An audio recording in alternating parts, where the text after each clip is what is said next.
Hello everyone, how are you students? कैसे हो? तो स्टूडेंट्स, कल हम लोग SN2 पे बात कर रहे थे और हमने कल देखा कि what is SN2. So full form of SN2 is nucleophilic substitution bimolecular, isn't it? So it is a single step reaction जहां न्यूक्लियोफाइल अटैक करता है आपके सबस्ट्रेट पे, और न्यूक्लियोफाइल का जैसे जैसे अटैक होता है वैसे वैसे आपका लिविंग ग्रुप छोड़ के निकलता है, isn't it? तो ट्रांजिशन स्टेट, यहां पर जो ट्रांजिशन स्टेट होता है उसकी stability actually decide the rate of the reaction. इस पे हमने बात किया. हमने देखा कि इट इज बाइमोलिकुलर. हमने देखा which are the factors which affect SN2. तो हमने देखा सबस्ट्रेट का नेचर, जितना सबस्ट्रेट आपका जितना अनहिंडर्ड होगा रेट ऑफ रिएक्शन उतना फास्ट होगा. फिर हमने देखा लिविंग ग्रुप, अच्छा लिविंग ग्रुप चाहिए. फिर हमने स्टूडेंट न्यूक्लियोफाइल देखा कि न्यूक्लियोफाइल का कॉन्सेंट्रेशन RH के कॉन्सेंट्रेशन पे रेट ऑफ रिएक्शन डिपेंड करता है. स्टिल वी हैव सीन कि न्यूक्लियोफाइल, यहां पर nucleophile we need better nucleophile, है ना, क्योंकि न्यूक्लियोफाइल को अटैक करना है और अटैक करने के लिए उसकी जो न्यूक्लियोफिलिसिटी चाहिए होती है वो थोड़ा अच्छा चाहिए होगा, isn't it? फिर हमने देखा सॉल्वेंट. यहां पर सॉल्वेंट में हमने देखा था स्टूडेंट कि जनरली बुक में लिखा रहता है कि polar aprotic solvent help SN2 mechanism, but हमने देखा कि वहां पर देयर आर टू फैक्टर्स, है ना. अगर आपका सबस्ट्रेट और न्यूक्लियोफाइल दोनों के दोनों अनचार्ज्ड है तो पोलैरिटी ऑफ सॉल्वेंट के साथ रेट ऑफ रिएक्शन बढ़ता है, लेकिन उनमें कोई एक या दोनों के दोनों चार्ज होंगे तो जैसे जैसे सॉल्वेंट की पोलैरिटी बढ़ती है वैसे वैसे रेट ऑफ रिएक्शन क्या होगा? कम होगा. तो उसके पीछे का कारण भी कल मैंने आपको बताया. फिर हमने स्टीरियोकेमिस्ट्री पे देखा, स्टीरियोकेमिस्ट्री पे बात की तो हमने देखा कि SN2 जो है वहां वाल्डन इन्वर्जन या इन्वर्जन ऑफ कॉन्फ़िगरेशन होता है. आज के क्लास में हम कुछ इंपॉर्टेंट क्वेश्चंस करेंगे बेस्ड ऑन SN2. तो करें स्टार्ट. चलिए SN2 पे कुछ क्वेश्चंस करते हैं. Okay, so students, these are 10 questions that you have to solve. So आपको क्या करना है? You have to compare the rate of SN2, है ना. rate of SN2 compare करना है. तो take down these questions, solve it and then come and check out कि आपने जो किया है वो सही किया है या नहीं किया है. ठीक है. So pause the video and do it fast. So done. So students, basically if you see that rate of SN2 depends on what? कौन कौन से फैक्टर्स होते हैं जो डिसाइड करते हैं? तो यहां आपको सबस्ट्रेट दिया हुआ है, केवल सबस्ट्रेट दिया हुआ है, बाकी कुछ चीजें तो दी नहीं हुई है. तो आपको सबस्ट्रेट के बेसिस पे ही डिसाइड करना है. तो बाकी आपको सब न्यूक्लियोफाइल जो है वो एक जैसा कंसिडर करना है. सॉल्वेंट जो है वो हर केस में सेम कंसिडर करना है. टेम्परेचर, प्रेशर, जो भी आप बाकी फैक्टर सब सेम है. The only things that you have to compare is की सबस्ट्रेट. एंड सबस्ट्रेट पे कैसे डिपेंड करता है? How rate of reaction of SN2 depends on substrate. It depends on what? It depends on substrate में जितना ज्यादा steric hindrance रहेगा rate of SN2 decrease करेगा. तो can I say rate of reaction is inversely proportional to steric hindrance on substrate. Substrate में जितना ज्यादा steric hindrance रहेगा रेट ऑफ रिएक्शन उतना कम रहेगा. तो चलिए क्वेश्चन नंबर 1. यहां आपको कैसा दिख रहा है स्टूडेंट? 3 डिग्री हैलाइड है ना. तो ये कार्बन में 3 मिथिल ग्रुप है और एक हैलोजन है. तो कोई भी न्यूक्लियोफाइल अगर आएगा तो उसे 3 डिग्री कार्बन पे अटैक करना है. तो 3 degree means a carbon is connected to 3 other groups. तो वहां एंटर करना मुश्किल होगा, है ना. This is 2 degree and this is 1 degree. So definitely the rate over here is, जैसे जैसे स्टेरिक क्राउडिंग बढ़ता जाएगा वैसे वैसे रेट डिक्रीज करता जाएगा. कुछ problem? Okay. Now question number 2. Question number 2 में स्टूडेंट्स आप देखेंगे तो यहां पर directly the alpha carbon which contain the leaving group, उसके साथ बेंजीन ग्रुप जुड़ा हुआ है कि नहीं.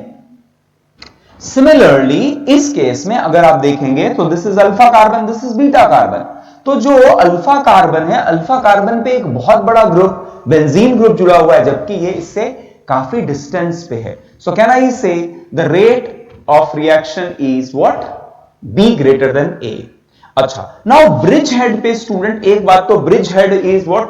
Again it is 3 degree it is 2 degree. अब ब्रिज हेड पे ना SN1 पॉसिबल होता है ना SN2 पॉसिबल होता है, दोनों के दोनों ही पॉसिबल नहीं होते। तो देखो दुनिया में केवल दो ही रिएक्शन नहीं होते, SN1 और SN2 नहीं होता। अभी हमने केवल दो रिएक्शन पढ़े, तो कुछ और होता होगा, लेकिन SN1 और SN2 तो नहीं होने वाला है ना। तो ये तो this will be almost inert for what SN2। 3 degree में आप सोचो, 3 डिग्री मतलब मैंने आपको बताया था कि जब न्यूक्लियोफाइल को आना होता है तो न्यूक्लियोफाइल को कैसे आना होता है, न्यूक्लियोफाइल को एंटी बॉन्डिंग लोब में आके अपने इलेक्ट्रॉन सप्लाई करना होता है। और अगर ये एंटी बॉन्डिंग लोब किसी, आप समझ लो अगर ये दिस इज ऐसा कुछ है, तो ये तो एंटी बॉन्डिंग लोब अंदर ही बैठा हुआ है, तो यहां कोई न्यूक्लियोफाइल अटैक ही नहीं कर पाएगा, isn't it? तो रिंग के अंदर अगर आ जाए तो एंटी बॉन्डिंग लोब अवेलेबल नहीं होता है। अब इस पे अटैक कर पाना, रिंग के अंदर बैठा हुआ है, रिंग में जुड़ा हुआ है, बीच में गया है, तो इस पे अटैक कर पाना मुश्किल हो जाएगा। तो rate of reaction is this. Okay, in this case this is 0 degree, this is 1 degree, this is 2 degree, so this is the rate. अच्छा, यहां पर ऑल आर 2 डिग्री, तो अब ये किस पे डिपेंड करेगा बताओ? सबस्ट्रेट अगर सेम है तो कौन से फैक्टर पे डिपेंड करता है? ये डिपेंड करने वाला है आपका लिविंग ग्रुप पे। तो लिविंग ग्रुप जितना अच्छा, रेट ऑफ रिएक्शन उतना अच्छा। तो iodine is better leaving group than bromine, bromine is better leaving group than chlorine. इस केस में अगर आप देखेंगे तो स्टूडेंट यहां तो you have double bond character. अब डबल बॉन्ड कैरेक्टर हो गया ना, तो again neither it will go for SN1 nor it will go for SN2। ना SN1 जाएगा ना SN2 जाएगा, लेकिन ये जा सकता है क्या? या it will go for SN2। SN2 के लिए ये जा पाएगा, है ना, because this is primary. Clear? Clear? अच्छा, प्राइमरी में कौन नहीं जाता है? तो मैंने आपको बताया था प्राइमरी में SN2 के लिए कौन नहीं जाता है? जिसके बीटा पोजीशन पे एक बहुत बल्कि ग्रुप्स जुड़े हो, जैसे ये। It will neither go for, again it will not go for SN1, neither it will go for SN2। ना SN1 के लिए जाएगा ना SN2 के लिए जाएगा। अगेन क्यों? क्योंकि SN1 के लिए तो प्राइमरी है, प्राइमरी का SN1 होना बहुत मुश्किल होता है। और SN2 के लिए क्यों जाएगा? दो अल्फा पे तो हिंड्रेंस नहीं है, बट बीटा पे इतना बड़ा ग्रुप जुड़ा हुआ है कि इसे SN2 भी जाने नहीं देता है ना। ये कल हमने डिस्कस किया था। अभी यहां पर again it is 2 degree and 2 degree, so leaving group is going to decide the rate of reaction. Clear? Now question number 8। Question number 8 में suppose this is A, this is B, this is C, so it is 1 degree, this is 2 degree, this is 3 degree. तो can I say B greater than C greater than A? Okay, similarly over here it is 1 degree, it is 3 degree, it is 2 degree, है ना। तो if this is A, this is B, this is C, so A greater than C greater than B, A greater than C greater than B। Question number 10। Okay, तो question number 10 में student this is 1 degree, this is 1 degree, this is 1 degree and this is 1 degree, सभी के सभी 1 degree. तो rate of reaction क्या होगा बोलो? क्या होगा in the case of question number 10? सब 1 डिग्री है, सभी के सभी 1 डिग्री है। 1 डिग्री है, लेकिन यहां पर देखो 1 डिग्री में भी ये जो है दिस इज बल्कि ग्रुप, इससे थोड़ा कम बल्कि ये है ना। और ये हाइड्रोजन है, आप हाइड्रोजन रिप्लेस करके आइसोप्रोपिल ग्रुप लगा रहे हैं, आप मिथिल ग्रुप लगा रहे हैं। तो जैसे जैसे बल्कीनेस बाद में जो कनेक्टेड, तो अल्फा कार्बन से जुड़ा हुआ ग्रुप में अगर कोई बल्कीनेस आता है तो it have a effect on rate of reaction in the case of SN2, है ना। तो 100% अगर out of A, B, C, D की बात करें तो मैं ये कहूंगा कि A greater than D greater than C। ये तो हमें समझ में आ रहा है। क्यों? क्योंकि directly why this is there, should I rub it? लिख लिया सबने? नहीं लिखा तो पॉज करके लिख लीजिए। To explain question number 10 I need space. ठीक है, तो मैं ये पहले 2 क्वेश्चंस को रब करता हूं या 3 क्वेश्चंस को रब करता हूं। तो चलो, तो पहला तो स्टूडेंट्स कैसा है, CH, H, H and Cl। अब यहां पर H के जगह आपको क्या आ गया, CH3, CH, H and Cl, है ना। अभी इस जगह पे CH, CH3, CH3 in place of 1 hydrogen, है ना। अब जैसे जैसे आपका इस ग्रुप का बल्कीनेस बढ़ता जाएगा वैसे वैसे रेट ऑफ SN2 कम होता जाएगा। तो if this is A, this is C, this is D, definitely A greater than C greater than D। Now what about B? What you think B का क्या होगा? B के केस में क्या होगा? अच्छा, B SN1 के लिए जाता है क्या स्टूडेंट? ये हमने डिस्कशन किया है। SN1 के लिए ये जा सकता है ये SN1 के लिए। CH3 C double bond O CH2Cl primary है, जा सकता है। ये जाएगा ही नहीं SN1 के लिए। क्यों? क्योंकि यहां पर ऑलरेडी डेल प्लस है, अब SN1 बनेगा तो प्लस, तो कार्बोनिल कार्बन के सामने प्लस कार्बन हो पाना बहुत अनस्टेबल होता है, तो SN1 के लिए जाएगा नहीं। तो क्या ये SN2 के लिए जाएगा? बोला एक्सट्रीमली फास्ट। SN2 इसके लिए बहुत फास्ट होता है। अब ऐसा क्यों समझते हैं? मतलब इनफैक्ट मैं ये कहूंगा कि इसका जो रेट होगा वो क्या होगा? B greater than A greater than D greater than C। अब बोलेंगे सर लेकिन यहां तो देखो ना स्टेरिक क्राउडिंग है ना, बट स्टेरिक क्राउडिंग से बहुत बड़ा फैक्टर है यहां पर जो SN2 को बहुत ज्यादा हेल्प करेगा, वो यहां पर कौन सा फैक्टर है? चलो इस बात को समझते हैं। अब अगर न्यूक्लियोफाइल आके अटैक करना चाह रहा है इस जगह पे, तो आप देखो यहां भी पॉजिटिव है और इस जगह पे भी पॉजिटिव है, तो ये दोनों ही इसको हेल्प करेगा न्यूक्लियोफाइल को अप्रोच करने पे। Nucleophile will come and attack very easily to displace chlorine. Clear है? ये बात समझ में आ गया सबको? Any problem? तो ये 10 क्वेश्चंस हमारे यहां खत्म होते हैं, ठीक है? So these are the 10 questions that we have to solve. चलिए अभी आगे कुछ और क्वेश्चन हम सॉल्व करेंगे।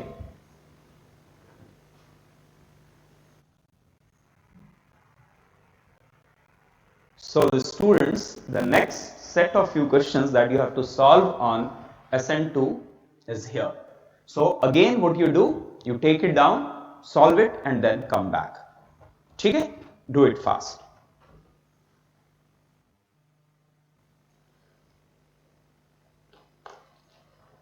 Okay, so done? Correct?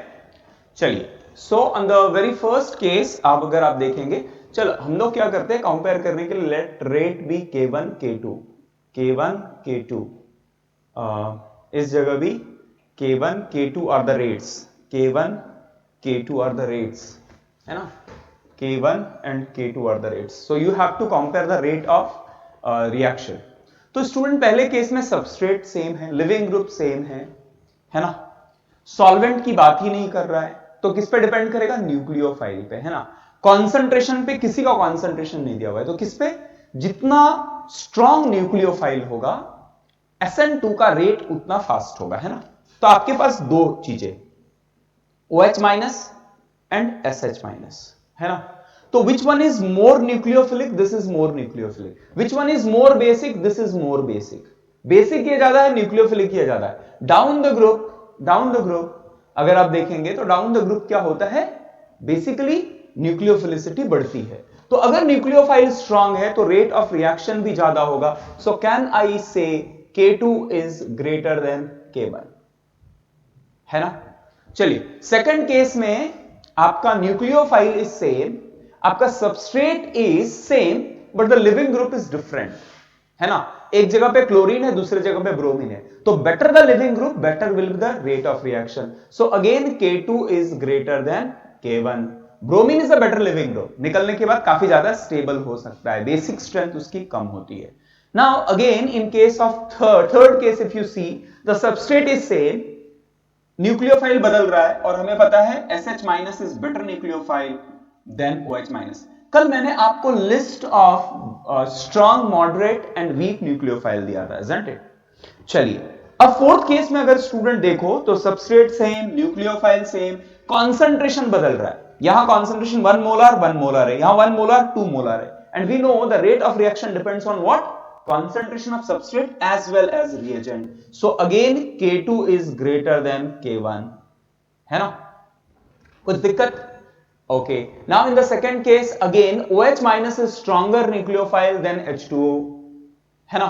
तो K2 is greater than K1.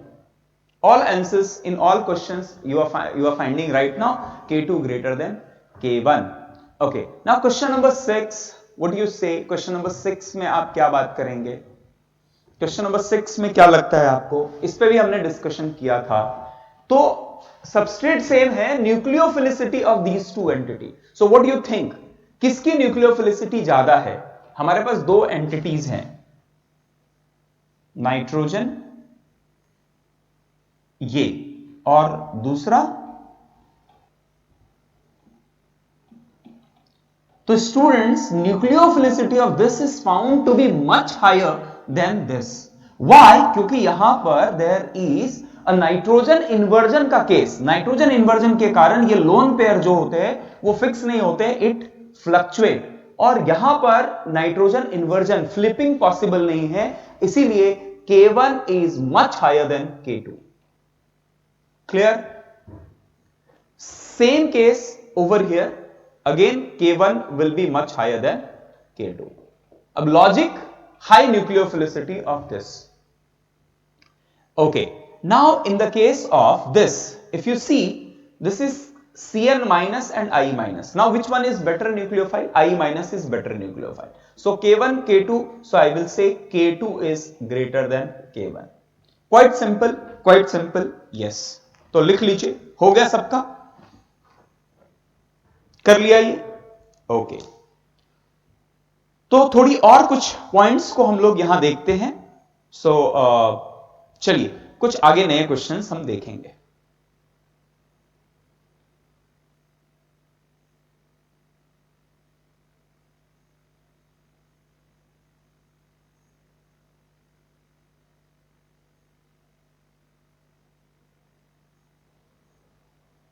So, hello students.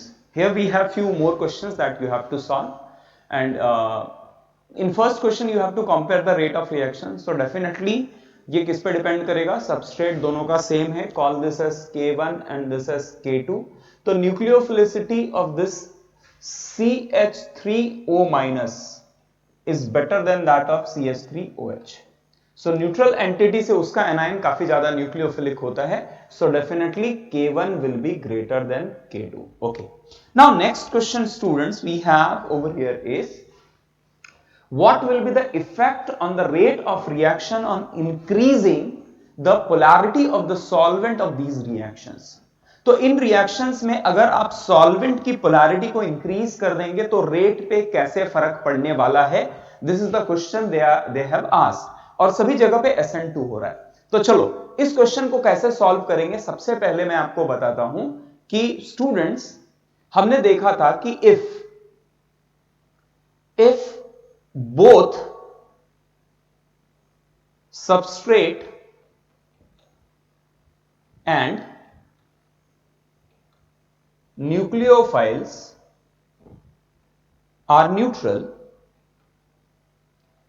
तो उस केस में rate increase with increase in polarity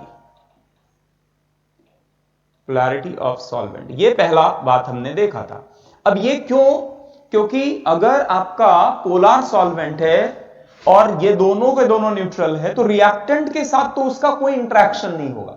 लेकिन ट्रांजिशन स्टेट में जहां पॉजिटिव चार्ज अपेयर होने लगता है उस केस में पोलर सॉल्वेंट उसे स्टेबलाइज कर देंगे. तो जितना ज्यादा पोलर होगा उतना ज्यादा ट्रांजिशन स्टेट आपका स्टेबल होगा और रेट ऑफ रिएक्शन उतना फास्ट हो जाएगा.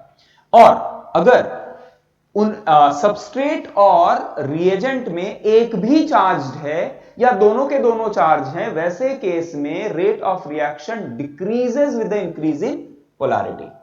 If both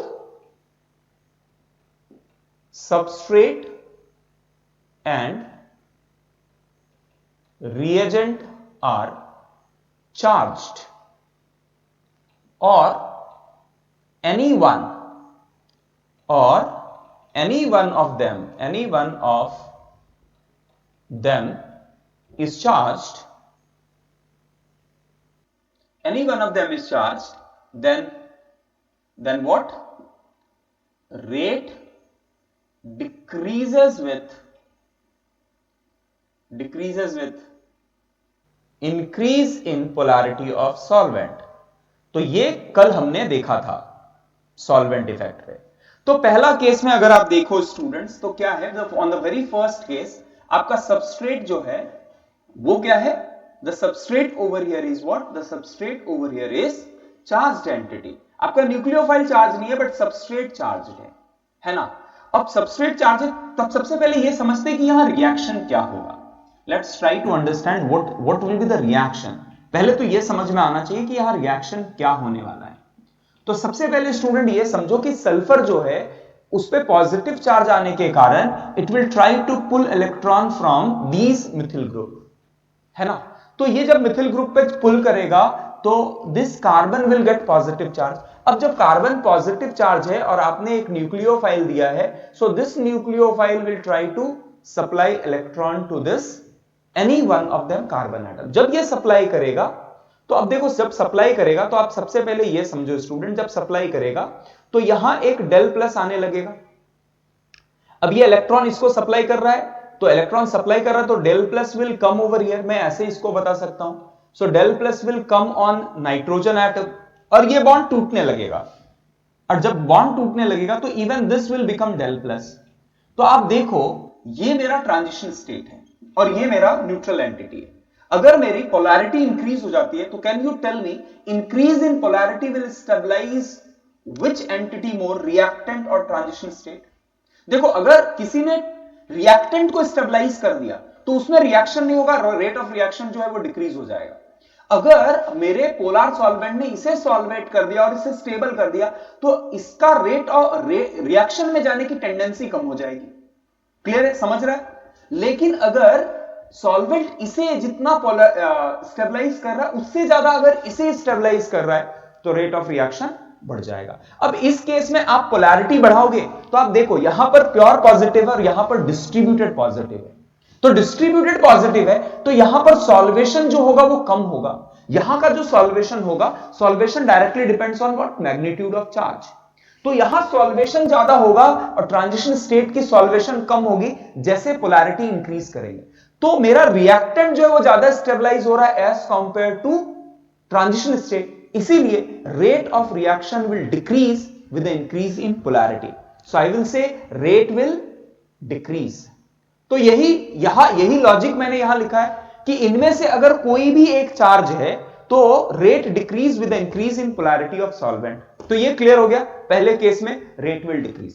okay, now second question if you see, मेरे दोनों के दोनों न्यूट्रल है तो पोलैरिटी बढ़ाने से वो इंक्रीज होगा, है ना। अच्छा, यहां प्रोडक्ट क्या मिलेगा, finally this will move out and this will give you CH3 NH3 plus and it will give you CH3 twice and S, and then H plus will move out of the system. Clear? कुछ दिक्कत?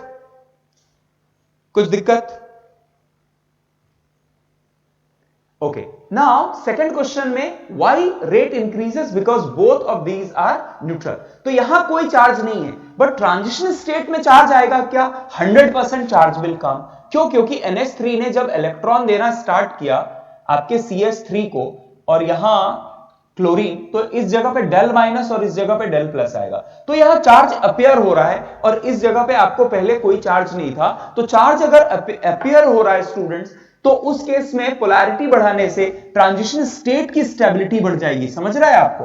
Reactant की stability कम और transition state की stability ज्यादा अगर आपने polarity बढ़ा दिया है तो ऐसे केस में पोलैरिटी बढ़ने से rate of reaction will increase. अच्छा, इनमें से now again we have one charge entity, तो अगर एक चार्ज एंटिटी है तो rate will decrease with the increase in charge. Similarly in this case it will decrease.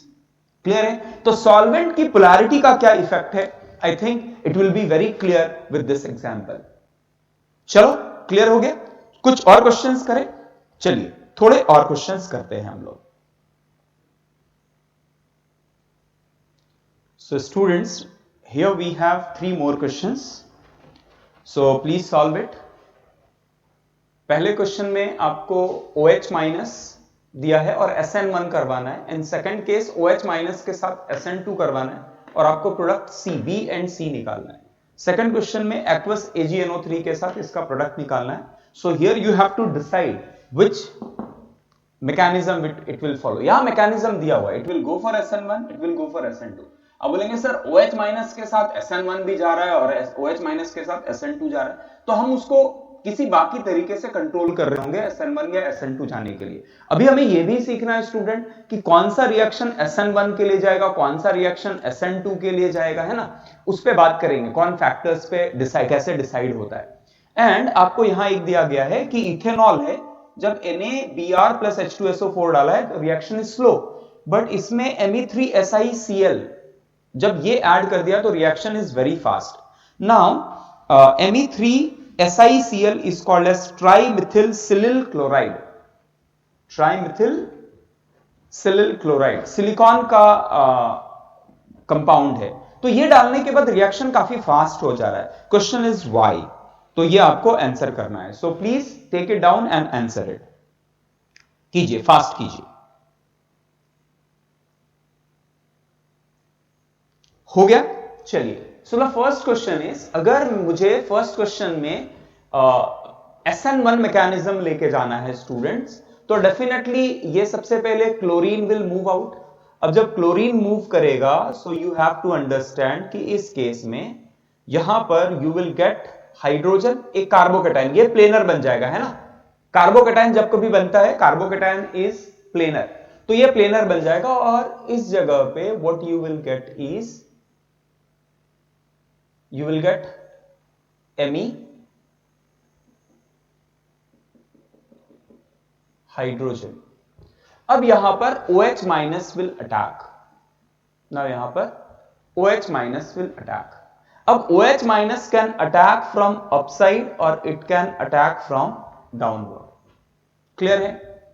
तो जब ये अटैक करेगा, so you will get what you will get, you will get two structure.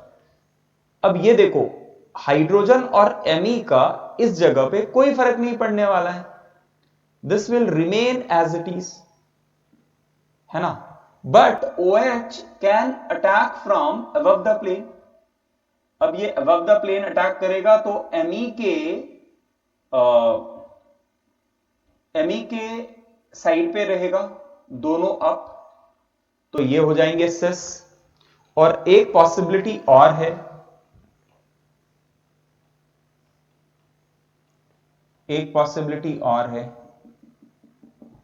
Hydrogen and Me के position में तो कुछ फर्क नहीं पड़ने वाला है, but OH can go down.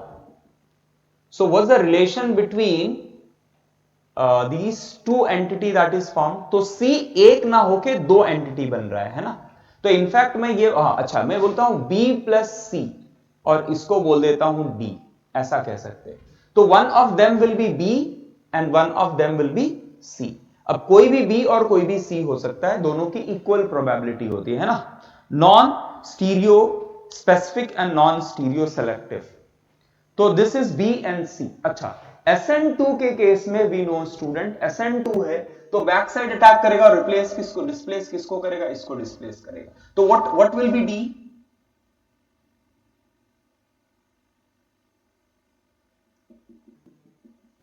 This will be hydrogen, this is Me। यहां पे कुछ फर्क नहीं पड़ने वाला है, बट OH जब अटैक करेगा तो क्लोरीन के अपोजिट साइड अटैक करेगा। तो क्लोरीन के अपोजिट साइड अटैक करेगा तो क्लोरीन बाहर निकलेगा और उसके अपोजिट साइड से आएगा, तो hydrogen will come in place of chlorine, है ना। ये बैक साइड अटैक है, तो क्लोरीन जहां से निकल रहा है उसका अपोजिट साइड पे जाके OH लग जाएगा and this will be hydrogen. Clear है? So this is D। So can you tell me कि कौन B C D में कोई सेम कौन से हैं? ओके, तो यहां पर हाइड्रोजन है, सो कैन वी से दिस इज सेम, C और D सेम होंगे, है ना। क्लियर हो गया? तो आपको B प्लस C जो मिलेगा, it will be cis and trans form, और डी जो होगा it will be just trans form. तो यहां पे आपको कॉम्बिनेशन ऑफ टू प्रोडक्ट्स मिलेंगे और यहां पे आपको एक सिंगल प्रोडक्ट मिलेगा। अच्छा, कोई इनमें कायरल है क्या? कायरल सेंटर है?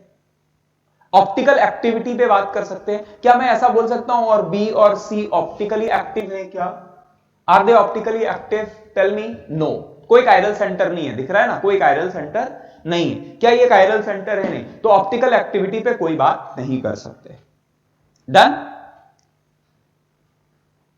क्लियर है? चलिए, now let's move to question number 2।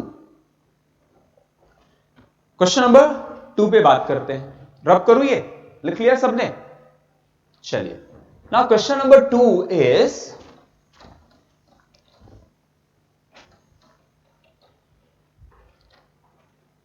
Question number 2 पे अगर स्टूडेंट्स बात करो तो सबसे पहले एक्वस AgNO3, जब AgNO3 डालते हैं तो it will catalyse the reaction. Ag क्या करेगा? Ag का काम क्या होता है? Ag plus will snatch this halogen. अब ये ना, ये वेट नहीं करेगा। Ag plus is a strong halogens nature, ये लेके निकल जाएगा and what you will get? You will get a carbocation. अगर कार्बोकैटायन हो गया तो student 100% reaction is moving through SN1, यहां पर SN1 के लिए जाएगा। अच्छा, कार्बोकैटायन बन गया तो SN1, ऐसा मैं नहीं कर रहा हूं, बट इसमें से क्योंकि एक्वस AgNO3 है तो किसी को यह लग सकता है कि सर आपने AgNO3 लिया है तो वाटर लिया है और NO3 माइनस लिया है, तो आप NO3 माइनस का क्यों नहीं अटैक करवा रहे? NO3 माइनस क्या ये न्यूक्लियोफाइल की तरह है? ऐसा लग सकता है ना कि वाटर है सर और NO3 माइनस है, तो NO3 माइनस को अटैक करवा दो ना। मैं बोलूंगा NO3 माइनस का अटैक नहीं हो पाएगा, this is quite stable, resonance stability है और वाटर का क्वांटिटी ज्यादा है, तो NO3 जो है it will not act as a nucleophile over here, है ना। तो सबसे पहले कार्बोकैटायन बनेगा और carbocation will expand to give you 6 member ring, positive charge यहां आएगा। अब water molecule will attack, water molecule attack करेगा, NO3 नहीं अटैक करता है, NO3 minus is quite stable. अब ये यहां से it will give you what? It will give you OH। So this is the reaction. Clear है? समझा? चलिए, now question number 3। Now question number 3, question number 3 की बात करेंगे स्टूडेंट्स।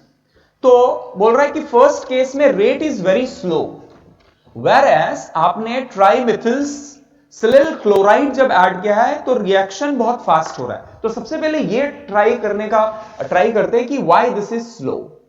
तो सबसे पहले स्टूडेंट यहां पर OH and what you will be getting is, you will be getting NaBr plus H2SO4 will generate HBr, है ना। HBr जनरेट करने के लिए हम लोग ये ऐड कर रहे हैं। Now H plus when it will attack, तो आपको क्या होगा? C2H5 plus, ये जो है काफी अनस्टेबल है ना, अनस्टेबल, और ये कार्बोकैटायन का फॉर्मेशन काफी मुश्किल होगा। अगर आप वाटर मॉलिक्यूल बाहर निकाल देंगे तो ये C2H5 plus carbocation is highly unstable and rate is slow, rate is slow.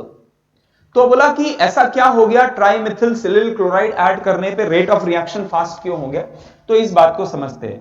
C2H5OH था, जैसे आपने Me3SiCl ऐड किया है तो SiCl के पास empty d ऑर्बिटल होगा, silicon have empty d orbital, vacant d orbital है। अब वैकेंट d ऑर्बिटल है तो सबसे पहले क्या होगा, यू अंडरस्टैंड कि ये जाके अटैक करेगा इस जगह पे, एंड अटैक करने के बाद what you will get is, you will get C2H5O SiMe3, SiMe3, और ये H प्लस यहां and it will displace Cl minus. अब Cl माइनस गया और H प्लस गया, so what you are getting finally, जो आपका OH जो बहुत बुरा लिविंग ग्रुप था that is converted into a very good leaving group. अब इस केस में स्टूडेंट्स जैसे ही H प्लस विल अटैक, ये क्या कर देगा, C2H5O SiMe3, ये कुछ है, है ना। तो अब इस केस में स्टूडेंट क्या होगा, इस केस में नाउ बी आर माइनस, अच्छा बी आर माइनस, अब देखो student B R minus, now B R minus can come. अच्छा यहां पर क्या, what will be the what type of reaction it will go for. अब देखो HBr है, आप बोलेंगे कि सर ये तोड़ दो ना और कार्बोकेटाइन बना दो, लेकिन अगर कार्बोकेटाइन बन गया तो हमने ये देखा है कार्बोकेटाइन, जो ये कार्बोकेटाइन है, इट इज हाईली अनस्टेबल। तो इस केस में अनस्टेबल है तो ये रिएक्शन होगा नहीं, रिएक्शन होगा नहीं। अच्छा आपके दिमाग में एक और सवाल आना चाहिए कि सर ठीक है ना, ठीक है चलो आपने कहा OH है, कार्बोकेटाइन नहीं बनेगा, मैं बोलता हूं कार्बोकेटाइन मत बनने दो, Br माइनस को इसको डिस्प्लेस करने दो ना, SN2 मैकेनिज्म हो जाने दो, SN1 नहीं होगा तो SN2 हो जाने दो। बोलेगा नहीं SN2 भी नहीं होने दूंगा, क्यों नहीं होने देगा, क्योंकि the leaving group over here is a very strong living, is a very strong base, a poor leaving group, poor leaving group. देखो ये बहुत इंपॉर्टेंट कंसेप्ट समझा रहा हूं, ध्यान से समझने का ट्राई करो। तो हमने ये देखा C2H5 विथ NaBrH2SO4, जब आपने HBr किया है तो अगर आप बोलेंगे H प्लस ने OH पे अटैक किया और फिर उसको डिस्प्लेस करने का ट्राई कर रहा है, सो आई विल से इस केस में अगर वो कार्बोकेटाइन बना रहा है, आप समझ लो C2H5 और OH और H प्लस है, तो इस केस में भी rate of reaction will B quite slow, क्योंकि ये कार्बोकेटाइन बनना इसके लिए काफी मुश्किल है ना, कार्बोकेटाइन बनना इसके लिए काफी मुश्किल है।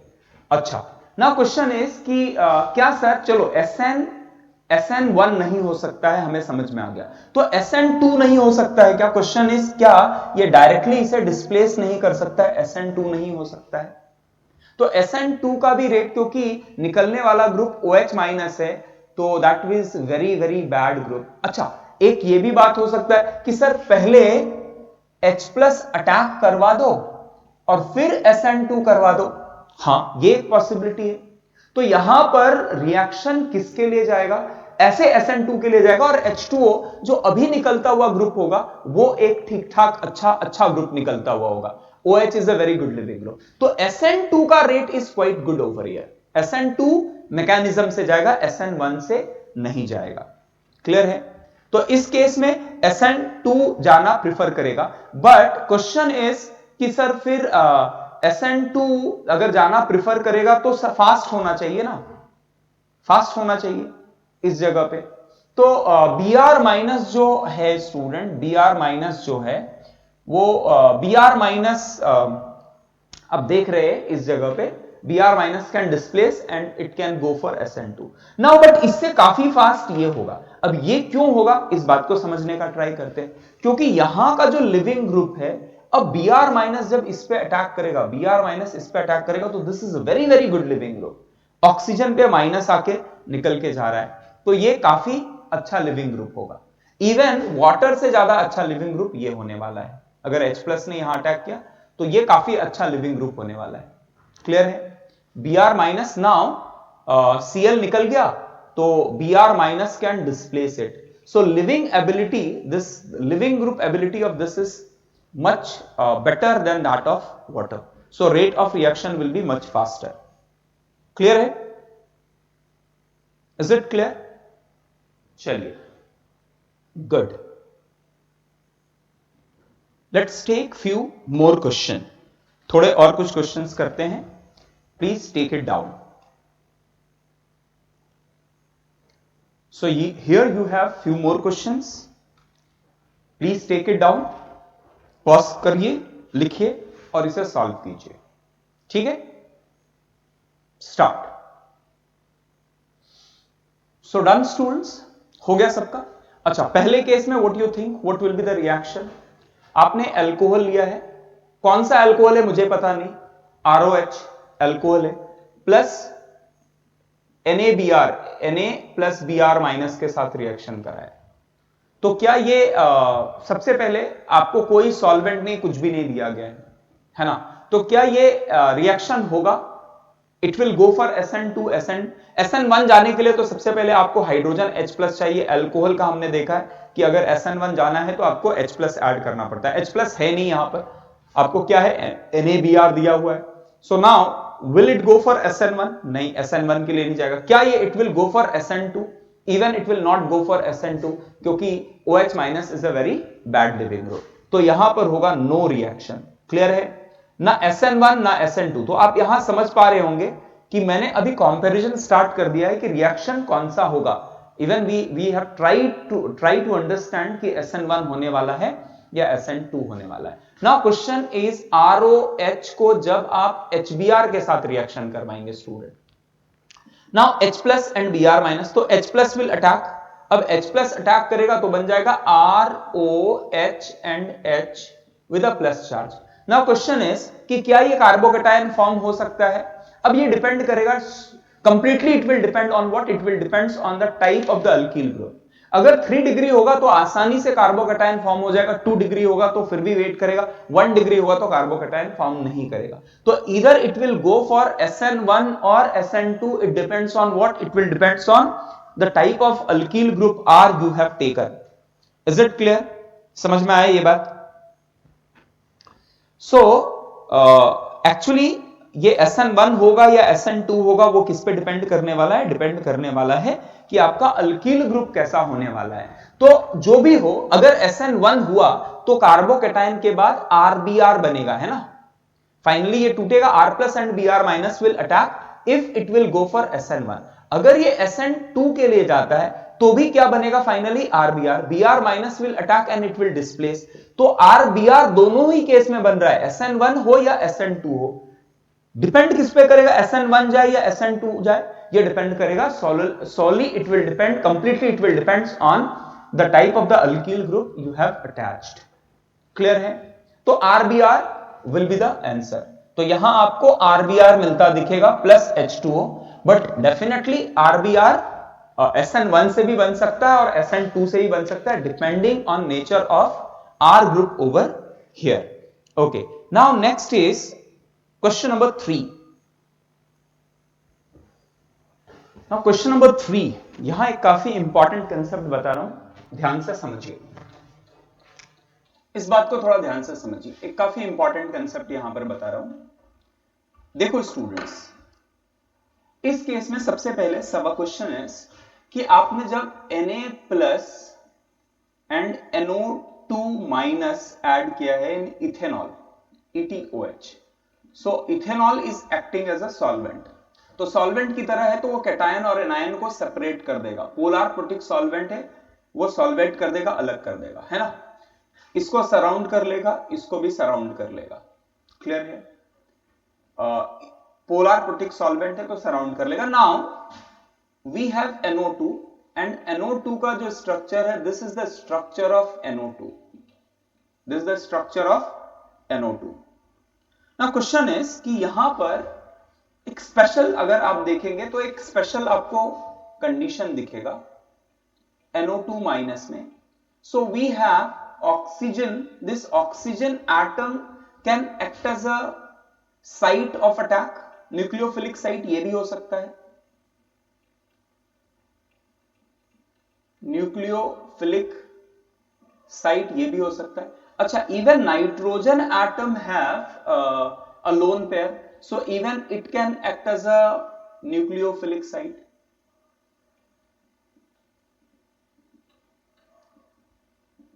ये दो चीजें, दो यहां पर सेंटर ऐसे हैं जो कि न्यूक्लियोफिलिक साइट की तरह एक्ट हो सकते हैं। सो स्टूडेंट्स देखो, सबसे पहले तो यहां can you tell me what type of reaction it will go? SN1 जा सकता है क्या? SN1 जाने की टेंडेंसी रहेगी इसकी? नो। क्यों? क्योंकि प्राइमरी है ना? Primary alkyl halide basically SN1 के लिए नहीं जाता, क्योंकि carbocation that will be formed over here will be highly unstable. सबसे पहले तो SN1 नहीं जाएगा। Now SN2, it will go for SN2। अब SN2 अगर जा रहा है तो which will act as a nucleophile. तो आपके सिस्टम में NO2- है, so it can act as a nucleophile. आप बोलेंगे sir but even it will be solvated, but still solvation होने के बाद भी ये प्रेजेंट रहेगा। Now we have two centres, oxygen के पास भी लोन पेयर है और नाइट्रोजन के पास भी लोन पेयर है। आप समझ रहे हो क्या? ऑक्सीजन के पास भी लोन पेयर है और नाइट्रोजन के पास भी लोन पेयर है। ये दोनों के दोनों both can act as a nucleophile. Now can you tell me which one will attack? तो इसके पीछे का एक रूल बता देता हूं मैं आपको, ध्यान में रखना। अगर यहां डेल प्लस जनरेट होता हुआ डेल प्लस बहुत छोटा है, तो वैसे केस में जब छोटा डेल प्लस होगा तो वो न्यूक्लियोफिलिक साइट में वो अटैक करेगा जिसकी इलेक्ट्रोनेगेटिविटी लेस है। तो इन दोनों केस में नाइट्रोजन और ऑक्सीजन में it is more electronegative and this is less electronegative. तो लेस इलेक्ट्रोनेगेटिव और मोर इलेक्ट्रोनेगेटिव में कौन अटैक करेगा? अगर डेल प्लस चार्ज बहुत छोटा है तो लेस वाला अटैक करेगा। And over here what you will get is, ये Cl बाहर निकलेगा 1 2 3 4। अब ये जो जुड़ा हुआ है ये किससे जुड़ेगा? आप समझो, ये नाइट्रोजन से जुड़ेगा, तो और यहां हो जाएगा O माइनस। अब ये बहुत इंपॉर्टेंट है स्टूडेंट्स, यहां पर एक आपको कैसा आ जाएगा O माइनस और यहां पर आ जाएगा plus charge, formal plus charge आ जाएगा। अभी NO2 से अगर जुड़ा तो ये नाइट्रेट हो गया। अगर ऑक्सीजन ने अटैक किया होता तो that will be called as nitrite, और दोनों अलग है कि नहीं? तो यहां कौन अटैक करेगा? नाइट्रोजन अटैक करेगा, because the plus charge over here is very less. Clear है? Is it clear? समझे? क्लियर? चलिए अभी नेक्स्ट क्वेश्चन के लिए जाते हैं। Now in next question if you see, तो स्टूडेंट्स इस केस में this C can move out and carbocation form will be very stable.